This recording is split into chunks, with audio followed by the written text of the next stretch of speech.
ஜீவன் story times YouTube channel வழங்கும் சிறுகதைகள் நேரம்.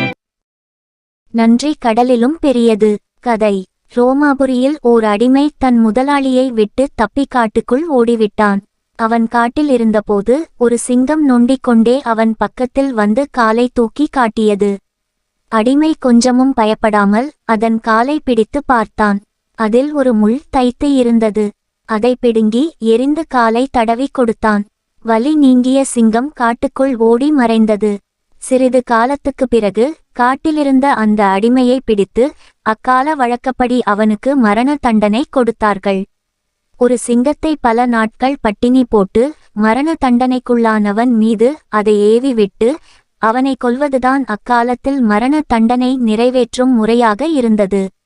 அதேபோல அந்த அடிமை மீது சிங்கத்தை ஏவினார்கள். சிங்கம் வேகமாக அவனை நோக்கி பாய்ந்து வந்தது. அவனருகில் வந்ததும் சற்றே தயங்கி நின்று அவனை உற்று பார்த்தது.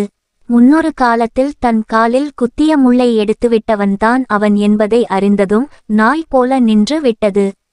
அடிமையும் அந்த சிங்கத்தை அடையாளம் கண்டுகொண்டு அதை தடவி கொடுத்தான். இந்த காட்சியை கண்டதும் அரசனும் அங்கு கூடியிருந்த மக்களும் ஆச்சரியப்பட்டனர். சிங்கம் ஏன் அவனை அடித்து கொள்ளவில்லை என்ற விவரத்தை அந்த அடிமை எல்லோருக்கும் சொன்னான். இதை கேட்டு ஆச்சரியமும் மகிழ்ச்சியும் அடைந்த அரசன் அந்த அடிமையை விடுதலை செய்து சிங்கத்தையும் காட்டில் கொண்டு போய் விட்டுவிடுமாறு உத்தரவிட்டனான். லைக் மற்றும் சப்ஸ்கிரைப் செய்து மறக்காமல் பெல் பட்டனை ஆன் செய்து எங்கள் சேனலுக்கு ஆதரவு தாருங்கள்.